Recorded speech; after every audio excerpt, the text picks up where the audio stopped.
इसलिए कहा जाता है कि अगर आपको फैटी लीवर इशू है तो आप पानी की मात्रा अच्छे से रखें। सोडियम जो हमारे बॉडी के लिए इंपॉर्टेंट है, वो हमारे बॉडी में एक की इलेक्ट्रोलाइट होता है जो हमारे बॉडी में फ्लूइड को बैलेंस करता है। और अगर से आप मीठा खा रहे हैं तो अब कॉमन सी बात है कि फैट का डिपोजिशन की मात्रा बढ़ रही है, लीवर डैमेज हो रहा है।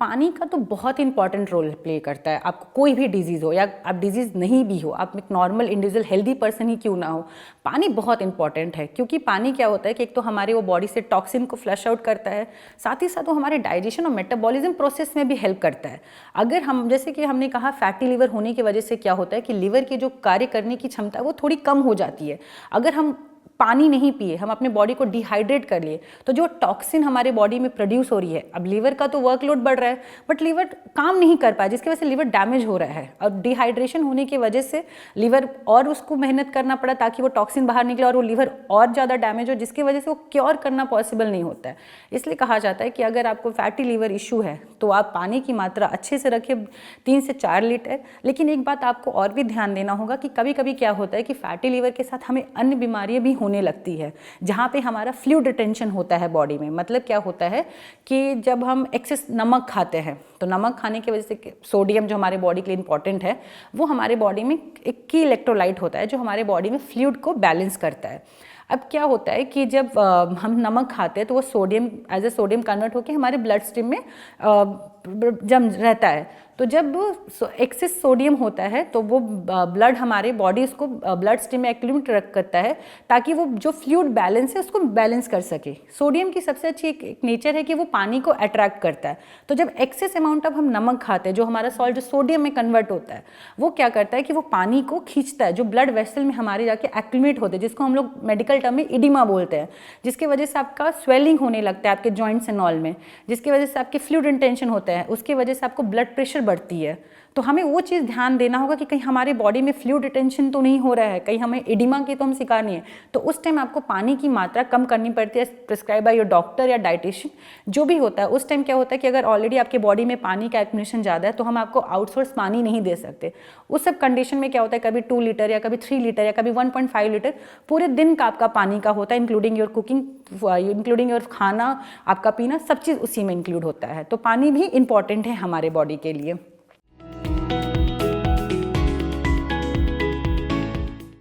फैटी लीवर के साथ मीठे का ये कनेक्शन है क्योंकि जो भी मीठा और मीठे से रिलेटेड जो भी हम खाते हैं, मीठा प्रोडक्ट जो होता है, उसके साथ दिक्कत ये होता है कि एक तो उसमें आपके फैट कंटेंट है, कैलोरी ज़्यादा है, तो अल्टीमेटली आपका क्या होता है, वेट पुट ऑन होता है, इंसुलिन रेजिस्टेंस बढ़ता है। क्योंकि क्या होता है, जब आप फैटी लीवर है, हमने आपको बोला भी था कि फैटी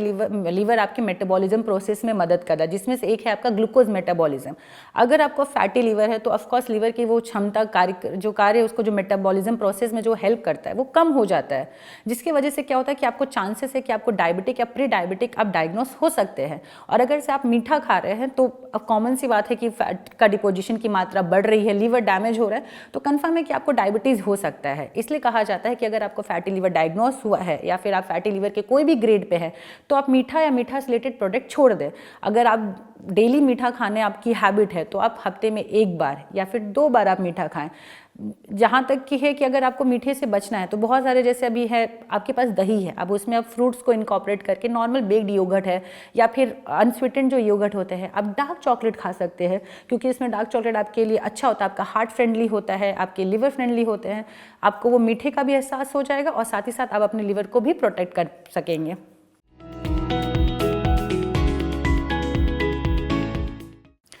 फैटी लीवर में सब्जियां सबसे इंपॉर्टेंट रोल प्ले करता है। क्यों? उसमें तो वो लो कैलोरी है, साथ ही साथ उसमें जो मिनरल्स, विटामिन्स और एंटीऑक्सीडेंट है उसकी मात्रा अच्छी होती है। आप अगर बात करें सब्जियों में तो जैसे कि पत्ता गोभी हो गया, फूल गोभी हो गया, ब्रोकली हो गया, स्प्राउट हो गए, ब्रसेल्स स्प्राउट हो गए, केले हो गए, ये सब में क्या होता है कि आपका फाइबर रिच बहुत ज़्यादा है, साथ ही साथ एंटीऑक्सीडेंट बहुत ज़्यादा है। इसमें एंट्रोहेपेटिक सर्कुलेशन फंक्शन को ये प्रोटेक्ट करता है, जिससे क्या होता है कि कभी कभी जो लिवर हमारा टॉक्सिन रिलीज करता है वो वापस हमारे बॉडी में आ जाता है, जिसको बोलते हैं रीसर्कुलेशन या रीअब्जॉर्प्शन। तो फाइबर उसको प्रोटेक्ट करता है क्योंकि वो आपके एक तो बाउल मूवमेंट में हेल्प करता है, साथ ही साथ आपके डाइजेशन में एड्स करता है और आपके जो लिपिड टॉक्सिन, जो सल्यूबल लिपिड टॉक्सिन है उसको बॉडी से एलिमिनेट करता है, आपके ऑक्सीडेटिव स्ट्रेस को कम कम करता है, साथ ही साथ वो आपके लिवर के फंक्शन को इम्प्रूव करता है। और भी जैसे सब्जियां अगर हम बात करें बीट रूट, उसमें एंटीऑक्सीडेंट बहुत ज़्यादा होता है जो आपके ऑक्सीडेटिव स्ट्रेस साथ ही साथ इन्फ्लेमेशन को कम करता है। भिंडी हो गया, वो लो कैलोरी है, साथ ही साथ उसमें जो विटामिन सी, फ्लेवोनॉइड की मात्रा अच्छी है जो आपके फैट डिपोजिशन को नहीं होने देता है।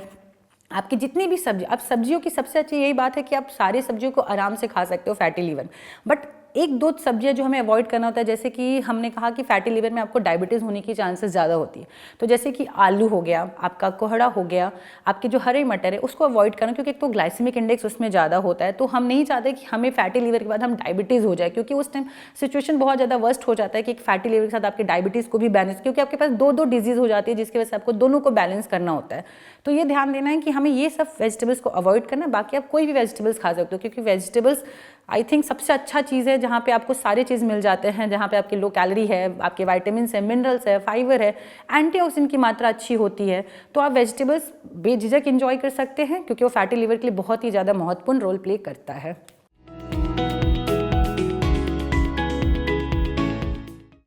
अगर हम अनाज की बात करें तो अनाज में जैसे आपकी चावल आता है, कि चावल के साथ वही जैसे हमने कहा कि सिंपल कार्बोहाइड्रेट और कॉम्प्लेक्स कार्बोहाइड्रेट, ये दो कैटेगरी है जो आपको ध्यान देना है कि हम कौन सा कैटेगरी खा रहे हैं। क्योंकि सिंपल कार्बोहाइड्रेट में वही होता है कि जो आपके ट्राइग्लिसराइड, जो ग्लूकोज से ट्राइग्लिसराइड जो कन्वर्शन है वो बहुत तेजी से होता है, साथ ही साथ आपका लिवर डैमेज हो रहा है, आपका फैट का डिपोजिशन की मात्रा बढ़ रही है, आपका ये ग्लाइसेमिक इंडेक्स इसमें ज़्यादा होता है जो आपके ग्लूकोज लेवल को भी बढ़ाता है, इंसुलिन रेजिस्टेंस को बढ़ाता है, जिसके वजह से फैटी लिवर तो हो ही रहा है, साथ साथ में आपको डायबिटीज़ होने की भी चांसेस है, साथ साथ में और भी अन्य बीमारी होने की चांसेस बढ़ जाते हैं। बात करें वही कॉम्प्लेक्स कार्बोहाइड्रेट में, तो जैसे आपके जो मिलेट्स हो गए, ओट्स हो गया, ज्वार है, जो बाजरा है, रागी है, आप इसे चावल को आप सब्स्टिट्यूट कर सकते हो ज्वार के साथ, क्योंकि वो कॉम्प्लेक्स है, उसमें साथ साथ फाइबर्स है, मिनरल्स है, विटामिन्स है, जो आपके ना कि आपके सिर्फ लिवर को हेल्प करेगा, साथ ही साथ आपके ब्लड ग्लूकोज लेवल को भी मेंटेन करेगा, आपको कैलोरी नहीं देगा, फैट डिपोजिशन नहीं होगा। लेकिन हाँ, हमें ये देखना है कि हमारा पोर्शन साइज बहुत मैटर करता है, क्योंकि कार्बोहाइड्रेट के साथ क्या होगा, एट द एंड वो एज ए वो ट्राइग्लिसराइड में ही जाके कन्वर्ट होगा, फैट में ही कन्वर्ट होगा। लेकिन यही है कि सिंपल के साथ बहुत तेजी से होगा, कॉम्प्लेक्स के साथ वो मात्रा बहुत धीरे से होगी, स्लो होगी। तो हमें हमारे पोर्शन साइज पे बहुत ध्यान देना है। हमें ये ध्यान देना है कि हमारे प्लेट में, जैसे मैंने पहले भी कहा कि आपके प्लेट में सब्जी, आपका दाल हो गया, आपके चिकन, अगर आप चिकन नॉनवेज है तो नॉनवेज में चिकन हो गया, फिश हो गया, एग हो गया, सैलेड हो गया, ये सब की मात्रा ज़्यादा होनी चाहिए एज़ कम्पेयर टू अनाज, उधर वो रोटी हो या फिर वो राइस हो या फिर आपका वो बाजरा ही क्यों ना हो, ज्वार ही क्यों ना हो, उसकी मात्रा आप कम रखें।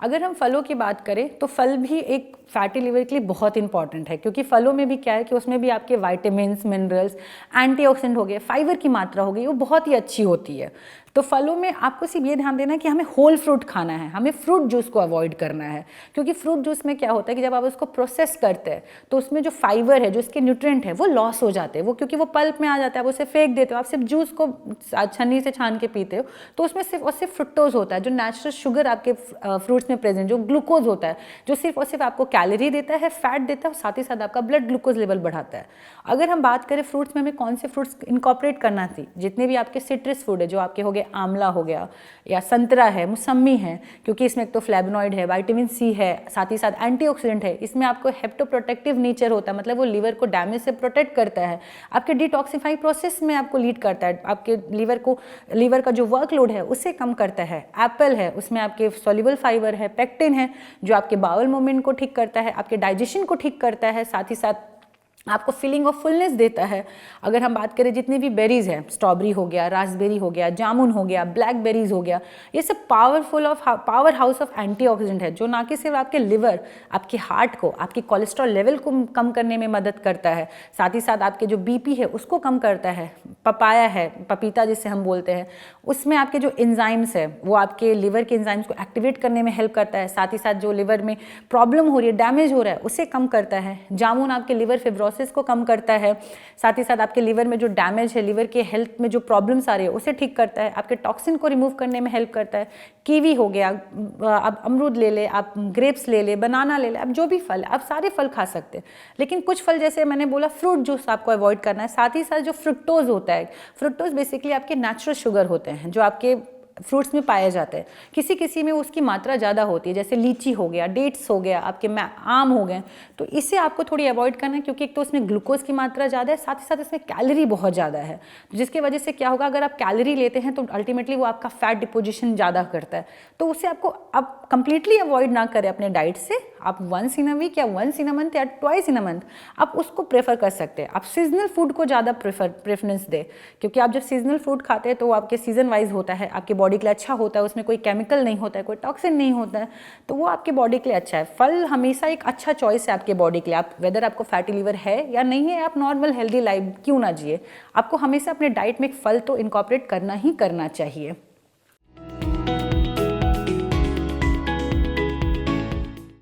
अब ड्राई फ्रूट्स की बात अगर हम करें तो जब हम एक डाइट प्रिस्क्राइब करते हैं और हम बोलते हैं कि आपको कैलोरी रिस्ट्रिक्शन डाइट लेना है, आपको कार्बोहाइड्रेट कम करना है, तो लोगों को ये टेंशन होता है कि हमें एनर्जी कहाँ से मिलेगा हमारे बॉडी में, तो क्योंकि सारा तो अपने डाइट में से काट दिया, लोगों को लगता है कि अब तो हमें एनर्जी का कोई सोर्स नहीं है, तो वहाँ पर ये प्ले करता है ये जो आपके फैट्स है, ओमेगा 3 जो गुड फैट्स होते हैं, जो आपके नट्स एंड सीड्स होते हैं, क्योंकि जैसे आपके नट्स हो गए, आपके आलमंड्स हो गए, वॉलनट हो गए, कैशू नट हो गए, आपका पिस्ता हो गया, आपके अंजीर हैं, अगर सीड्स की बात करें तो chia seed, flax seed, sunflower seed, pumpkin seed, ये सब में जो विटामिन और मिनरल, फॉलेट, मैग्नीशियम, कैल्शियम, अगर बात करें पोटाशियम, ये सब की मात्रा बहुत अच्छे होते हैं, जो ना कि सिर्फ आपके लिवर को प्रोटेक्ट करते हैं, साथ ही साथ आपकी कोलेस्ट्रॉल की मात्रा को कम करते हैं, ब्लड ग्लूकोज लेवल को प्रोटेक्ट करते हैं,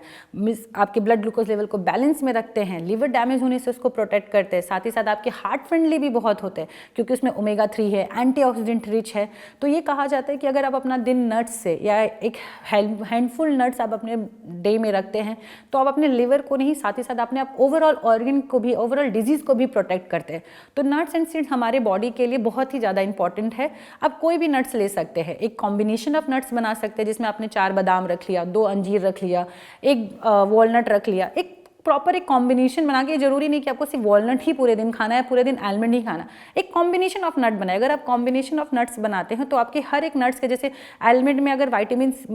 आलमंड्स में अगर आपके मैग्नीशियम का, पोटाशियम का कंटेंट ज़्यादा है तो वॉलनट में आपको ओमेगा 3 मिलेगा, एंटीऑक्सीडेंट मिलेगा। तो जब आप कॉम्बिनेशन ऑफ नट बनाते हैं तो आपको कॉम्बिनेशन ऑफ न्यूट्रिशन आपके बॉडी में जाता है जो हर चीज़ तरीके से बैलेंस करता है। तो नट्स भी हमारे बॉडी के लिए बहुत ही ज़्यादा इंपॉर्टेंट है।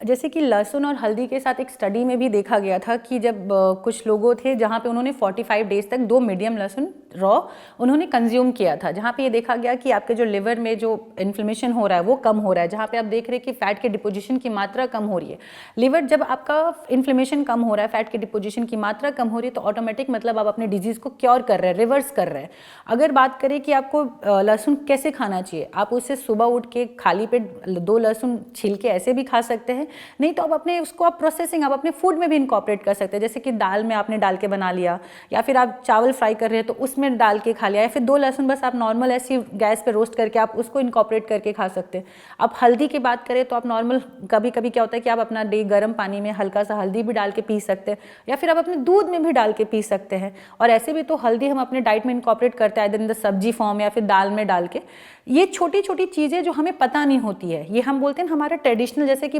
हमारी मम्मी और दादी कहती हैं कि सब्जी बिना हल्दी की नहीं बनती है। तो रीज़न ये होता है कि क्यों नहीं बनती है, क्योंकि हल्दी में एक तो एंटी फंगल होता है, तो वो आपके वो कहीं ना कहीं उनको, हाँ उन्हें ये नॉलेज तो नहीं है कि हाँ हम ये हमारे बॉडी में यही जाके करेगा। लेकिन अगर हम अब देखें, आयुर्वेदा को देखें, अपने पुराने चीज़ों, अपने ट्रेडिशनल को देखें, तो समझ में आता है कि अच्छा इसका रीज़न ये था, क्योंकि इसमें आपके तो एंटीऑक्सीडेंट है, एंटी इन्फ्लेमेटरी है, जो एट द एंड आपके लिवर के लिए ठीक है, आपके बॉडी के लिए ठीक है। तो ये छोटी छोटी चीज़ें जो है वो हमारे, अगर हम इसको ठीक कर लेते हैं तो ऑटोमेटिक हमारा लिवर क्या, हमारी सारी डिजीज़ भी क्योर हो सकते हैं।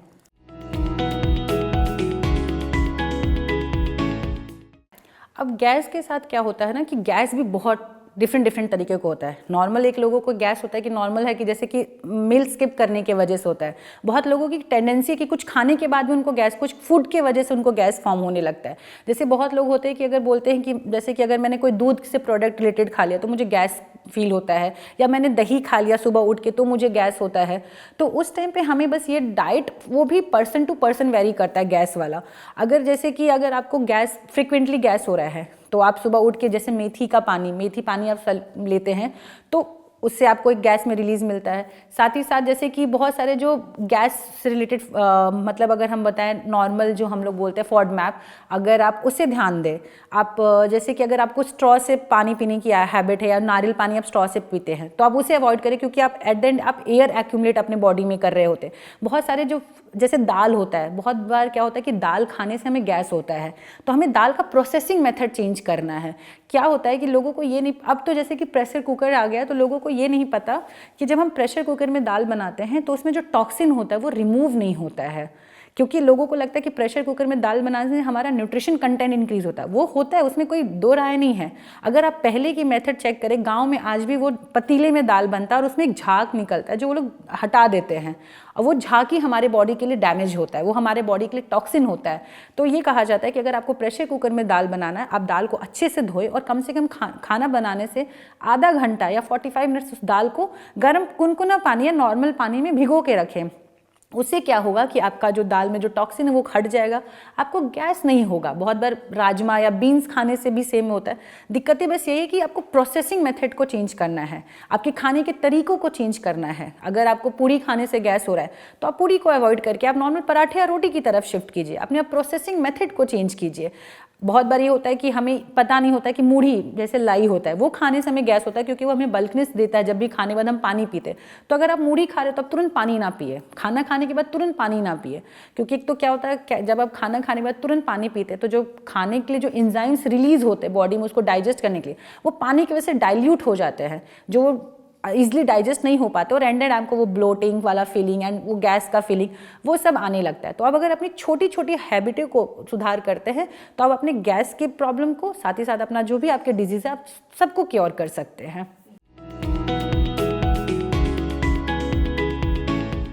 एसिडिटी का सबसे बड़ा क्या होता है कि हम ये बोलते हैं जब एसिडिटी है तो आपको जैसे आपको बर्निंग सेंसेशन बहुत ज़्यादा होता है, आपके जो एसोफेगस लाइन जो आपके फूड लाइन है वहाँ पे बर्निंग सेंसेशन, क्योंकि जो एसिड है वो ऊपर की तरफ रिफ्लेक्स होने लगती है। तो उस टाइम हम ये बोलते हैं कि जो एसिड फूड है उससे थोड़ा आप अवॉइड करें। आप जो एल्काइन रिच फूड होते हैं, जैसे कि आपका एल्काइन रिच में आपके जो जैसे कि आपके बनाना हो गया, या फिर फ्रूट्स में बात करें बनाना है, अनाज में बात करें तो नॉर्मल अनाज भी आप ले सकते हैं क्योंकि उसमें एसिडिक नहीं होता है। बहुत लोगों के साथ ये होता है कि दूध लोग बोलते हैं कि अवॉइड करना चाहिए क्योंकि नहीं लेना। दूध के साथ ये होता है कि जब आप दूध, वो एल्काइन ही है, नॉर्मल उसका पीएच नॉर्मल है, लेकिन जब हम दूध पीते हैं तो वो हमारे स्टमक में जाके वो एसिड में होता है। लेकिन बहुत बार ये होता है कि जब लोगों को एसिडिक की बीमारी होती है तो उसमें दूध, ठंडा दूध बहुत काम देता है, क्योंकि वो जो जलन हो रहा है वो कम हो जाता है। उस टाइम हमें थोड़ी मसाला ये सब फूडों को अवॉइड करना चाहिए, क्योंकि मसाला से क्या होगा कि और एसिड हमारे बॉडी में रिफ्लेक्स करेगा और हमारा जलन होगा। आप वो अवॉइड करें। आप ऐसे नींबू का सेवन ना करें क्योंकि वो खट्टा है, उसकी वजह से और आपको जलन होगा। तो ये छोटी छोटी चीज़ अगर आप अवॉइड करते हैं तो आपका चीज़ें नॉर्मल हो जाएगा, आप एसिडिक के प्रॉब्लम को भी आप क्योर कर पाएंगे।